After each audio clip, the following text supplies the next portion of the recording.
मजा आ गया।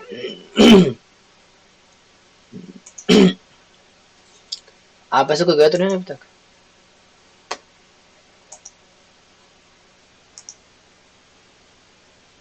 सारे है ना? स्किन बड़ी क्यों नहीं हो रही पूरी?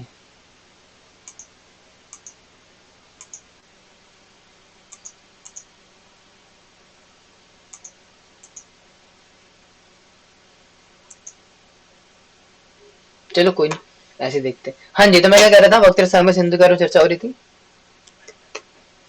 आमुख हो गया इसका। अब जो हमारा ग्रंथ है भक्ति रसामृत सिंधु, इसके ऊपर ना कई कई प्रकार की टीकाएं दी है काफी सारे आचार्यों ने। जैसे कि सबसे पहले जो टीका जो ओरिजिनल है श्री रूप गोस्वामी प्रभुपाद ने डाली थी, दी थी 1541 में। ठीक है, जो कि हम पढ़ रहे हैं भक्ति रसामृत सिंधु ओरिजिनल वाली। इसके ऊपर जो टीका हुई है वो 1541 में हुई है, जिसके अंदर की 2129 श्लोक हैं। काफी मोटी किताब है ये भक्ति रसामृत सिंधु। और उसका जो पहला विभाग है वो हम पढ़ रहे हैं।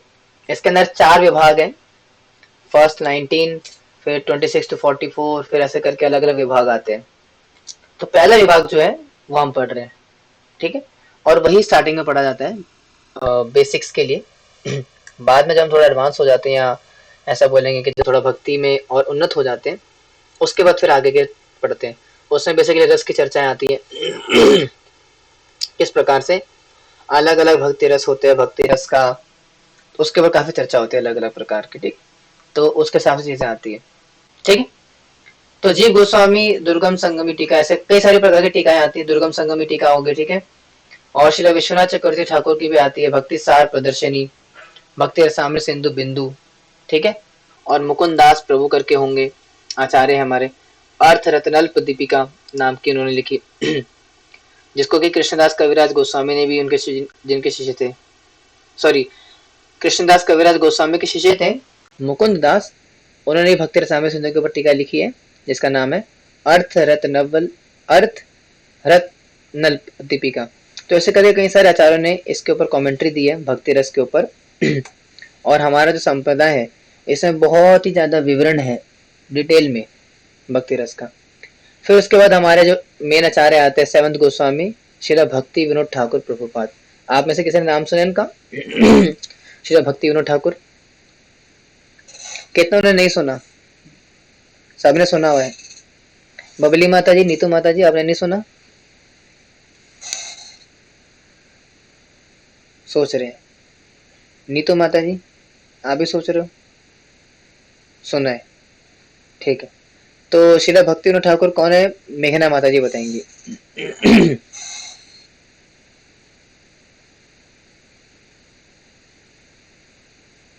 बताओ। मेघना नाम आप ही का ही है, मेरा तो नहीं है।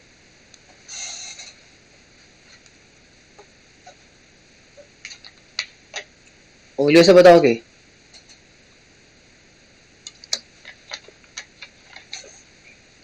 टाइप करूंगी, इतना टाइम नहीं है। कामेश्वरी माता जी आप बताओ।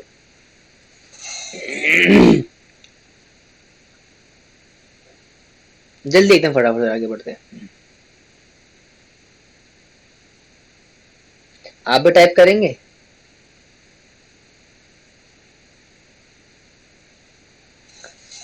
कामेश्वरी माता जी है ना पे?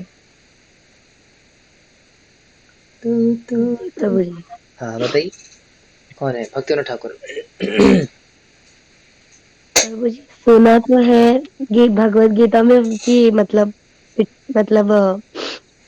चित्रपट भी देखा है। वो आचार्य है हमारे, लेकिन किसके गुरु है ये नहीं पता मुझे। तो पता क्या है फिर आपको? मेन तो वही है। ठीक है, तो जो हमारी गुरु परंपरा है, एकदम नीचे स्टार्ट करते हैं। सबसे पहले हमारे जो कौन है, इस डिवाइन ग्रेस एसी भक्ति उदान स्वामी प्रभुपाद। उनको तो सारे जानते होंगे ना? कोई ऐसा महारथी तो नहीं है आप में से जो प्रभुपाद को भी नहीं जानता? जानना चाहिए। तो उनके गुरुजी कौन है? शिला भक्ति सिद्धांत सरस्वती ठाकुर प्रभुपाद, है ना? और उनके गुरु कौन है?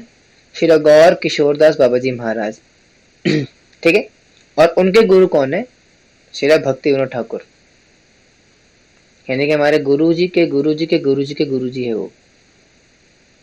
ठीक है, और इसके अलावा श्री भक्ति सिद्धांत सरस्वती ठाकुर प्रभुपाद जी के पिताजी भी है वो, श्री भक्ति विनोद ठाकुर। और इनको सेवंथ गोस्वामी भी कहा जाता है। कई चर्चा करें इनके बारे में अच्छे से डिटेल में कि कौन है ये। इन्होंने ग्रंथ निकाला है, लिखा है अपना जैव धर्म के नाम से, और जैव धर्म नाम के ग्रंथ के अंतर्गत इन्होंने क्या करा है, भक्ति रसायन सिंधु के ऊपर टीका दी है। टीका बेसिकली मतलब कमेंट्री, एक्सप्लेनेशन दिया उसके ऊपर। और ऐसे कहीं का BH बोन महाराज करके है वृंदावन में, उन्होंने दी है। डेविड हैबरमैन उन्होंने दी है। श्री प्रभुपाद जी हमारे उन्होंने दी है। धनुधर स्वामी महाराज है इस्कॉन के, उन्होंने दी है। भानु स्वामी महाराज है, उन्होंने भी इसके ऊपर टीकाएं दी है। तो काफी सारे आचार्यों ने उनके ऊपर टीकाएं दी है। ठीक है, लेकिन सबसे प्रमुख है, ऐसा बोलो सबसे ज्यादा इम्पोर्टेंट है जिन्होंने टीकाएं दी है इसके ऊपर, भक्ति रसों के ऊपर, वे 6 गोस्वामी जो कि आपके सामने दिख रहे हैं। दिख रहे हैं? ये चेंज क्यों नहीं हो रही स्क्रीन, मेरे को समझ नहीं आ रहा वाई स्क्रीन शेयर ऑफ क्यों हो जा रहा है बार बार, क्या इश्यू आ रहा है?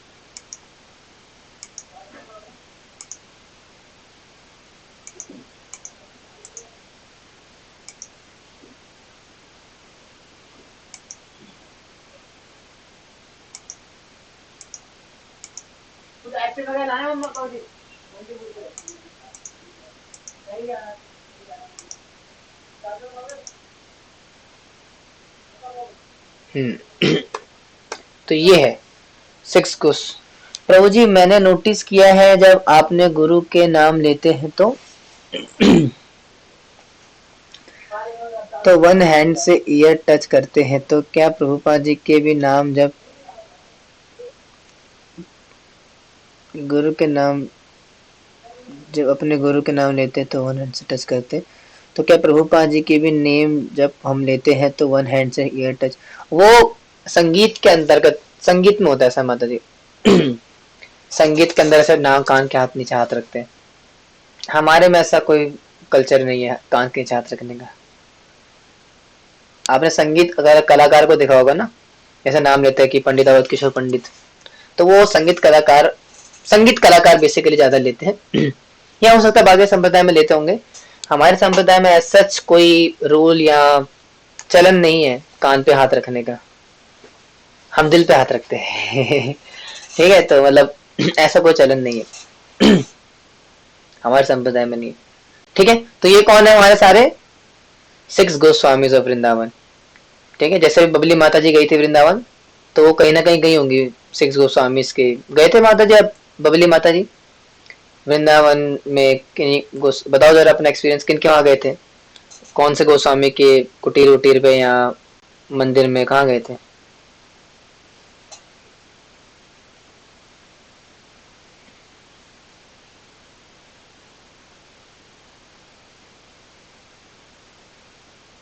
ये लो। अभी अंगूठा खड़ा करा फिर सोच रहे हो, थोड़ी तारीफ कर दो ना, फिर ना अगले दिन से सारे अपने लेवल पे, अपनी असलियत पे आ जाते हैं। बताओ, कुछ तो याद होगा। कल तो बड़ा बोल रहे थे लास्ट क्लास में, पूरी क्लास ले गए हमारी आप, एक्सपीरियंस बताते बताते अपना। आज कुछ नहीं बोल रहे हो, कहिए। आपकी आवाज सुनने को बेकरार है सारे डिवोटीज।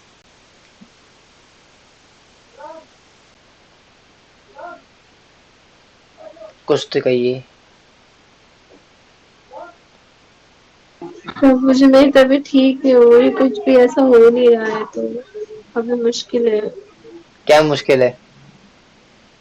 बोल पाना? हाँ, बोल पाना भी और बता पाना भी, मुझे याद भी नहीं आ रहा है। इतनी खराब तबीयत आपकी? ऐसा क्या हो गया भाई? तो मुझे पता नहीं क्यों से ना बहुत दुख रहा है, आईज भी गर्म हो रही है, नोज ब्लॉक हो रखा है, बॉडी पेन हो रहा है, दवाई लेनी पड़ेगी। कमाल है, ऐसे भजन कैसे कर पाएंगे आप सारे, इतना नाजुक शरीर लेकर के? कितना कितना ऊंचा पथ है ये, कितना आगे बढ़ना पड़ेगा, कितना मुश्किल पथ है ये।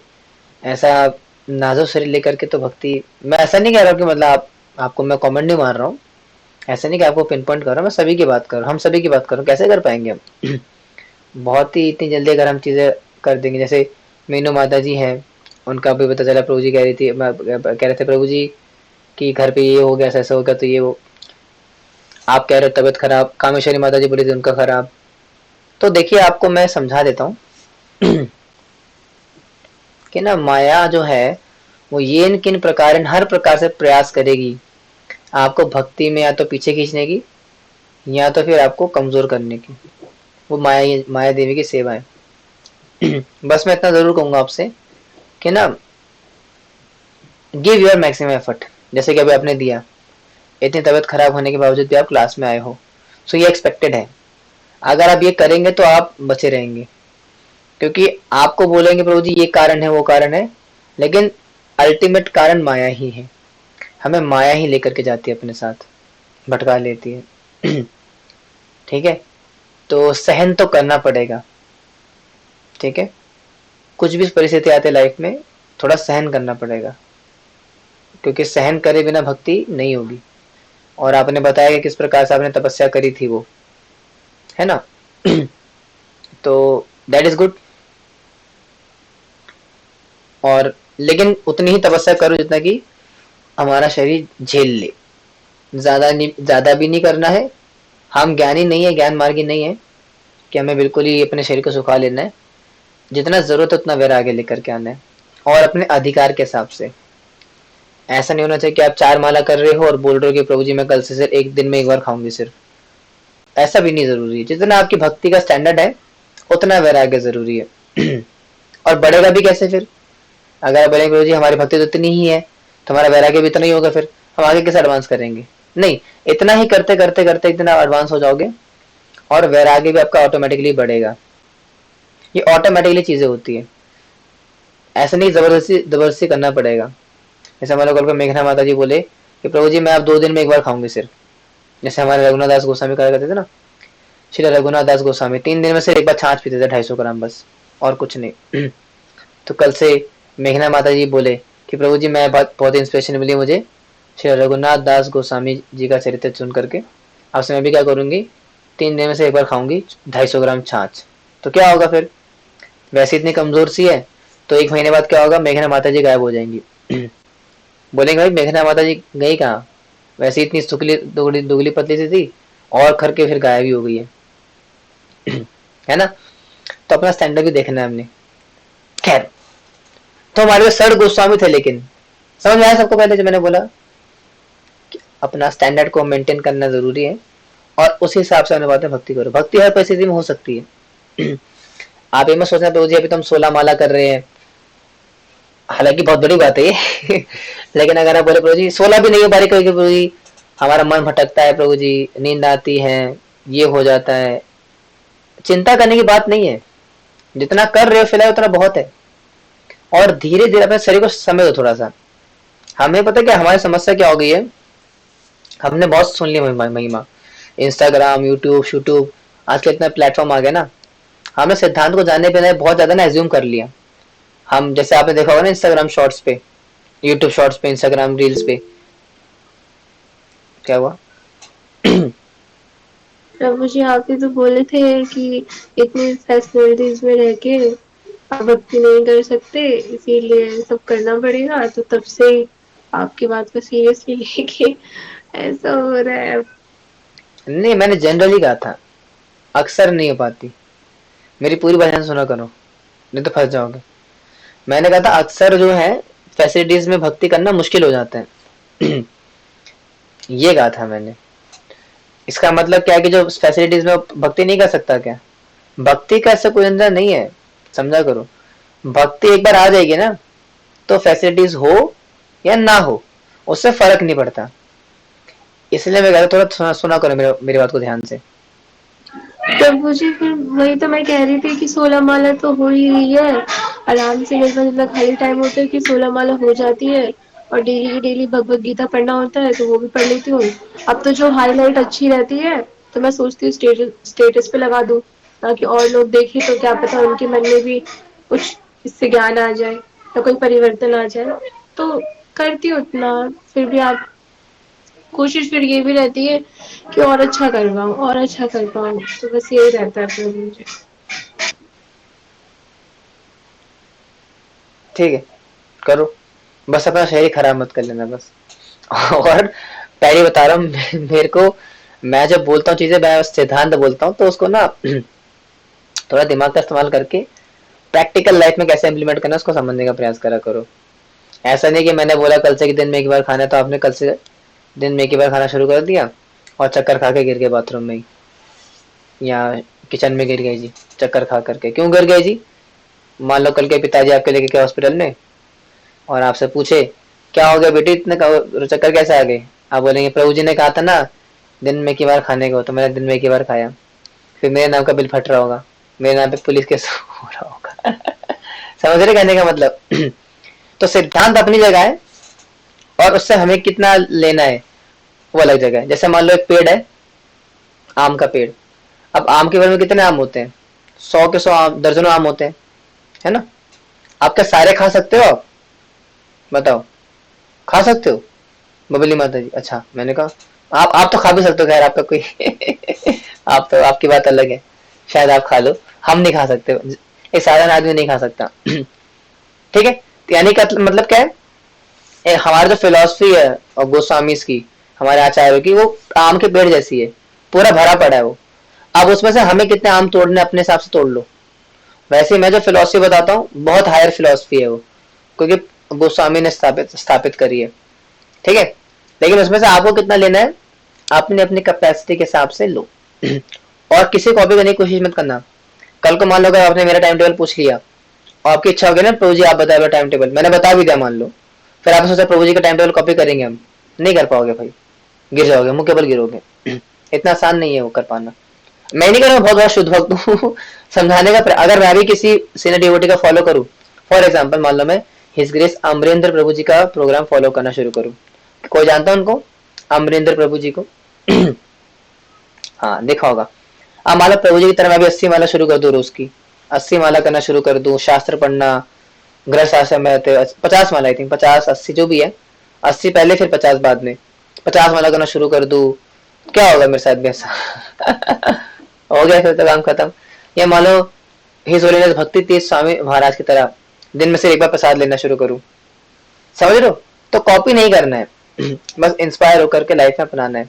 कितना कर सकते हो एडजस्ट कर लो अपने हिसाब से, बट टू सम एक्सटेंट लेकर के कहीं ना कहीं तो आओ। मेरे कहने का उद्देश्य था कि भोग करते भक्ति नहीं हो सकती, मेरे कहने का तात्पर्य ये था। अब आप बेड पे हो या जमीन पे हो ये मैटर नहीं करता, आप भोग कर रहे हो, आपकी आसक्ति भोग में कितनी है, ये मैं कह रहा था माता जी। और जनरली क्या होता है कि जब हमारे पास फैसिलिटी ज्यादा होती है तो भोगों में आसक्ति बढ़ जाती है, इसलिए भक्ति नहीं हो पाती, ये कहने का तात्पर्य था।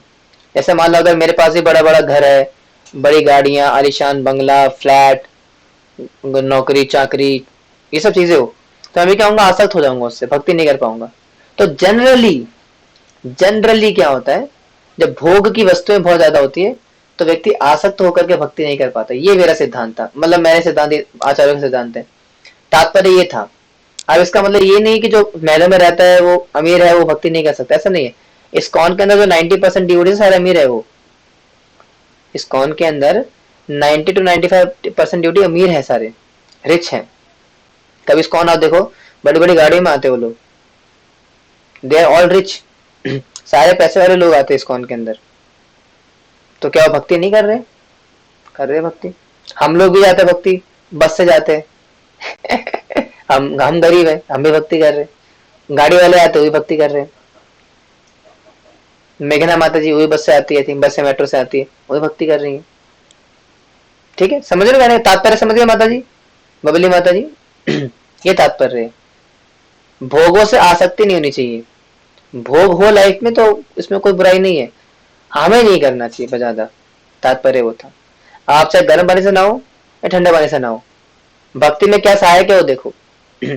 अगर गर्म पानी से नहाना सहायक है तो उससे नहा लो, अगर लगता है ठंडे पानी से नहाना सहायक है तो ठंडे पानी से नहा लो। अब क्या हुआ? प्रभु जी, एक बार मेघना माता जी ने मेरे से पूछा था कि माता जी आप बेड पे बैठ के माला करते हैं, तो मैंने उनको बताया था हाँ माता जी। तो उन्होंने बोला था कि शायद ऐसे नहीं करते, तो फिर मैंने उनसे यही कहा था, मैं आपसे पूछना भी चाह रही थी लेकिन पूछ नहीं पा रही थी, तो आप एक बार बता दीजिए। ऐसे हो सकता है ना, कोई प्रॉब्लम तो नहीं है, जैसे कि बेड पे ही बैठी हूँ मैं, क्योंकि फिर आप बता दो। अभी मैंने जो बोला उसको समझो, भक्ति होनी चाहिए बस।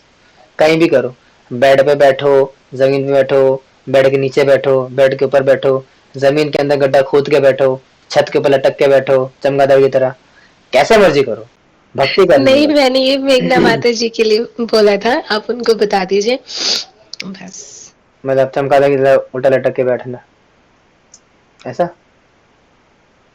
है मेघना माता जी, आपको ऐसा करना है कर लो, कोई नहीं, भजन हो रहा है तो कर लो। नहीं नहीं प्रभु जी, मेरा कहने का ये मतलब था कि मतलब माता जी ब्लैंकेट ओढ़ के कर रहे थे ना, तो मतलब अच्छी मतलब एक गर्माहट मिलती है ना, तो नींद उससे आ जाती नींद है। आती है।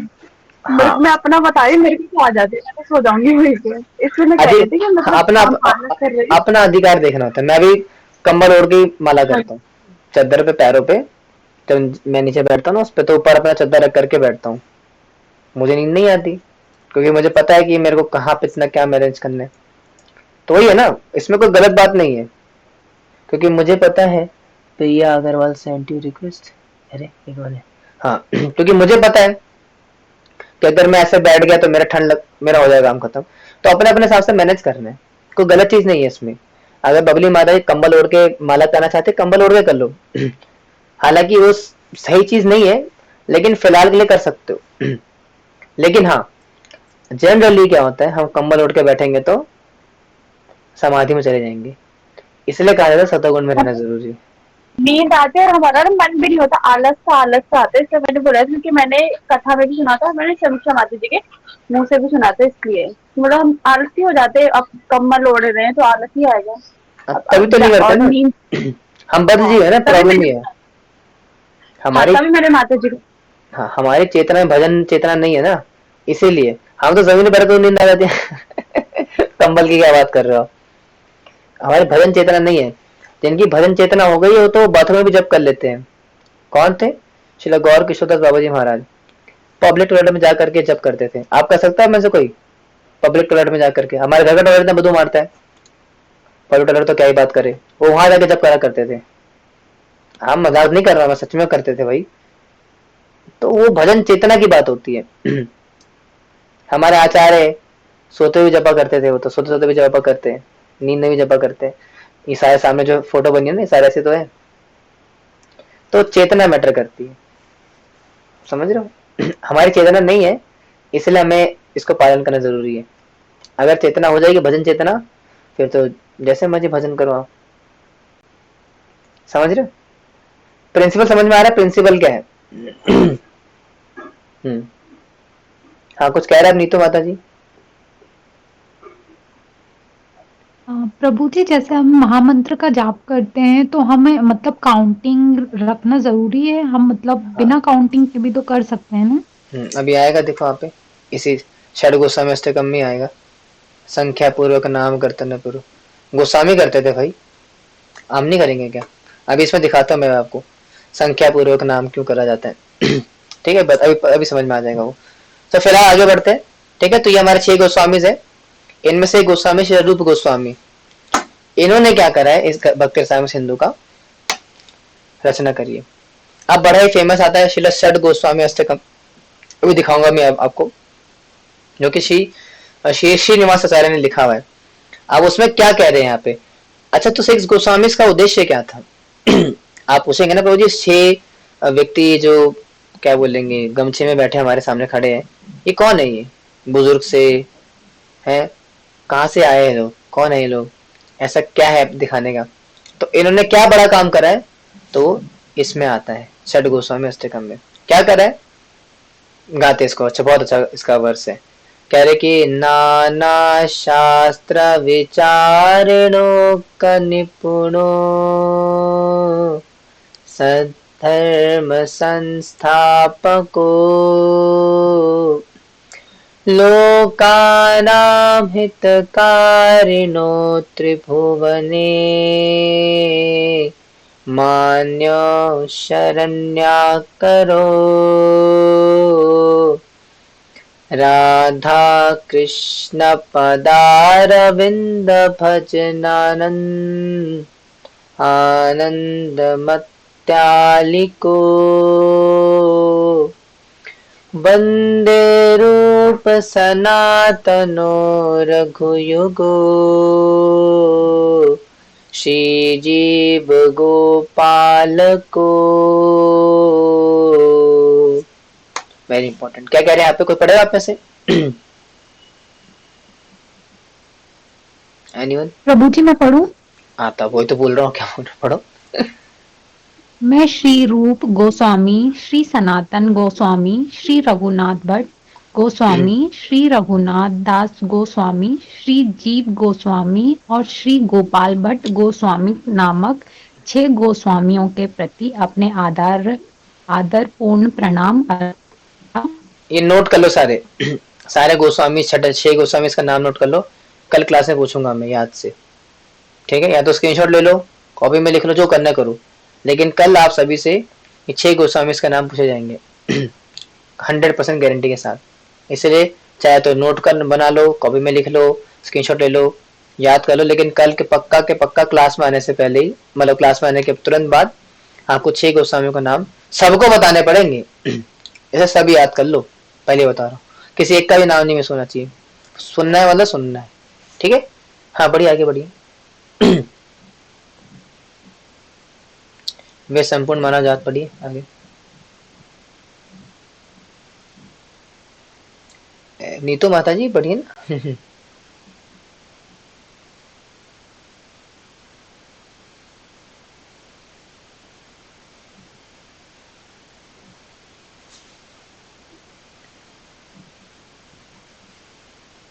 क्या हो गया,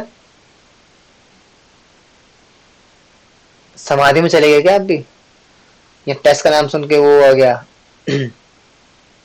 ओले, टेस्ट का नाम सुनते गायब हो गया माता जी अभी इतने में ही हो गया? अभी तो कितना कुछ याद करना होता है। कोई और पढ़ेंगे आप में से? नहीं, कोई नहीं तो कह रहे वे संपूर्ण मानव जाति के उत्थान के लिए शाश्वत धार्मिक सिद्धांतों को स्थापित करने के उद्देश्य से सभी शास्त्रों का अनुसंधान पूर्ण, वेरी इंपॉर्टेंट, अनुसंधान का मतलब होता है एविडेंस बेस्ड, अध्ययन करने में अत्यधिक दक्ष थे। अनुसंधान का मतलब है रिसर्च तो ये 6 गोस्वामी का क्या महत्व है? Why this 6 Goswami are so very important? Just because इन्होंने सारे शास्त्रों का क्या करा? नाना शास्त्र विचारिणो का निपुणो सद्धर्म संस्थापको। क्या करा? सारे शास्त्रों का अच्छे से अनुसंधान करा, रिसर्च करा, और उन सारे शास्त्रों का रिसर्च कह रहा हूँ रिसर्च करने के बाद, क्या दिमाग कहाँ चल रहा है, रिसर्च करने के बाद अगर क्या करा है? सद्धर्म संस्थापको, सद्धर्म की स्थापना करी। यानी कि तो जो हमारे 6 गोस्वामी हैं, इनका कंट्रीब्यूशन क्या है? आप पूछेंगे प्रभु जी ऐसा क्या खास काम करा है उन्होंने, थोड़ा बताओ ना। तो ये खास काम करा है, सद्धर्म संस्थापको, सद्धर्म की स्थापना करी। नाना शास्त्र विचारण को निपुणो, सारे शास्त्रों का अच्छे से विचार करने के बाद, अध्ययन करने के बाद, अनुसंधान करने के बाद जाकर के क्या करा? सद्धर्म संस्थापको, सद्धर्म, सद्धर्म क्या है? ये कृष्णा कॉन्शियसनेस, इसको स्थापित किया। हाँ क्या कह रहे कुछ? बबली माता जी अपना हैंड नीचे कर दो अगर आपको कुछ नहीं है तो, थक जाएगा अलग प्रभु जी बात। आपने कहा था कि शरद गोस्वामी में एक मतलब 6 गोस्वामी इसमें भक्ति विनोद ठाकुर जी भी आते हैं। 7th है वो, 7th बोला मैंने, ओके जी। 7th गोस्वामी हो, ठीक है? अब 7th गोस्वामी क्यों बोला जाता है, उसके पीछे कारण क्या है? बहुत स्पेशल कारण है, क्योंकि जो षड गोस्वामी की जो शिक्षाएं हैं वो समय के काल के साथ, मतलब काल के बीतने, मतलब समय बीतने के बाद क्या हुआ, थोड़ी सी नष्ट सी होने लगी, या ऐसा बोल सकते हो आप कि विलुप्त होने लगी क्योंकि सिंपल सी बात है ना, मान लो आज कामेश्वरी माता जी आज मुझसे कुछ शिक्षा ले रही हैं या कुछ सीखने का प्रयास करिए, आप वो शिक्षा अपने बेटों को देंगी, बच्चों को देंगी, अब जब 100-300 साल बाद क्या वही सेम शिक्षा जो उन्होंने अपने बेटों को दी, क्या वो कैरी फॉरवर्ड हो सकेगी? बहुत मुश्किल काम है, वो नहीं हो पाएगा, सब लोग भूल जाएंगे। तो ऐसे में मान लो कोई बहुत ही एम्पावर्ड कोई व्यक्ति आया, उसने क्या करा, कामेश्वरी माता जी के जो शिक्षा चली आ रही थी, जो कि उन्होंने अपने बेटों को दिया था वंशज को, जो कि लुप्त हो गई थी, उस एम्पावर्ड बच्चे ने क्या करा, कामेश्वरी माता जी की शिक्षाओं को स्थापित कर दिया फिर से, तो क्रेडिट जाएगा ना उसको। इसलिए उनको फिर सेवंथ गोस्वामी बोला गया। किनको? श्रील भक्तिविनोद ठाकुर को, क्योंकि आचार्यों के जाने के बाद करीबन 100-150 साल 200 साल का ब्रेक आ गया, अबाउट 200 ईयर्स का। तो 200 साल तक क्या हो गया था, हमारी शिक्षा ऑलमोस्ट विलुप्त तो नहीं बोलूंगा, लेकिन दब गई थी, और इतना ज्यादा अपसंप्रदाय फैल गया हमारे गौड़ वैष्णव के अंदर। उस समय में क्या हुआ, एक एम्पावर्ड सोल आई, श्रील भक्ति विनोद ठाकुर प्रभुपाद, और उन्होंने क्या करा, सारे शास्त्रों का, जैसे गोस्वामी से लिटरेचर से उनको स्थापित किया, अलग अलग प्रकार के ग्रंथ निकाले, चैतन्य चैतामृत को प्रकाशित करा, चैतन्य महाप्रभु की लीला शरीर को ढूंढा, और न जाने कितने सारे प्रचार कार्य करे। इसलिए उनको सेवंथ गोस्वामी कहा जाता है। हम लोग बोलते हैं जनरली, शास्त्र में ऐसा सच नहीं आता, लेकिन उनको कहा जाता है सेवंथ गोस्वामी इस कारण से। ठीक है, अतः तीनों लोकों में उनका सम्मान किया जाता है और वह शरण लेने योग्य है। ठीक है, अगर हम सिक्स गोस्वामी की शरण लेते हैं, जो कि ले रखे ऑलरेडी हमने, तो वो क्या है, शरण लेने योग्य है। ये बड़े इंपॉर्टेंट है, यानी कि हम किसकी शरण ले रहे हैं ये भी बड़ा मायने रखती है। हमें किसी भी ऐरे गहरे नथु गहरे की शरण नहीं लेनी चाहिए, नहीं तो क्या होगा, जैसे एक बहुत ही फेमस कहावत है सुना होगा आपने कि अंधा गुरु पापी चेला, नरक में दोनों ठेलम ठेला। सुना है कहावत? पापी गुरु सॉरी पाप अंधा अंधा अंधा गुरु पापी चेला, नरक में दोनों ठेलम ठेला। क्या मतलब होता है इसका, कि गुरु क्या है, अंधा गुरु है और चेला क्या है, पापी है, और दोनों कहाँ पहुंच जाते हैं, नरक पहुंच जाते हैं। तो जब चेला देखता है गुरु को, सॉरी गुरु देखता है चेला को, सॉरी क्या बोला मैंने, उल्टा बोल दिया,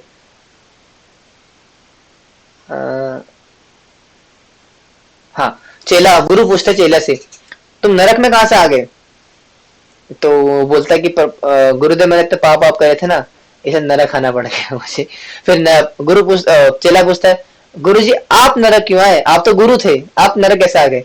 बोले बेटा मैं अंधा था ना, इसलिए नरक मुझे रास्ता नहीं बनाने का, नरक आ गया मैं इसलिए। तो क्या हुआ, दोनों नरक पहुंच गए, पापी चेला भी और अंधा गुरु भी। इसीलिए किसी भी किसकी शरण ले रहे मैटर करता है, अंधा व्यक्ति नहीं होना चाहिए, नहीं तो क्या होगा, हम तो पापी है ही।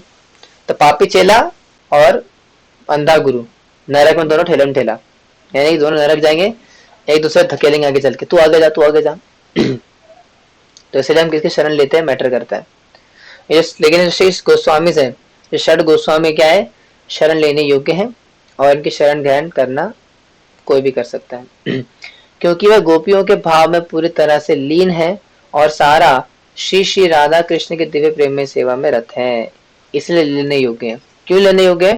क्योंकि पूर्ण रूपेण गोपी भाव में है और राधा कृष्ण के प्रेम से परिपूर्ण है, इसीलिए उनकी शरण लेना जरूरी है। ऐसा बोल सकते हो कि उनकी शरण लेने के योग्य है। क्यों? क्योंकि उनके पास राधा कृष्ण प्रेम है पूरा डायरेक्टेड अमाउंट में, that is why they are capable of giving shelter. और ये एक सेकंड फैक्टर आता है किसी को भी शेल्टर लेने का जैसे ना अक्सर लोग पूछते हैं प्रभु जी हम किसकी शरण में जाए, किसको अपना गुरु बनाए, किससे हमारा मेंटर कौन से बने कौन हो सकता है वो? तो सबसे पहला जो फैक्टर है जो कि किसी की शरण लेने के योग्य हम जब लेते हैं तो हम चेक करते हैं वो क्या है कि वो जो व्यक्ति इसके हम शरण ग्रहण कर रहे हैं वो कितना ज्यादा अटैच्ड है कृष्ण से, गुरु से, या कितना ज्यादा भक्ति में उन्नत है।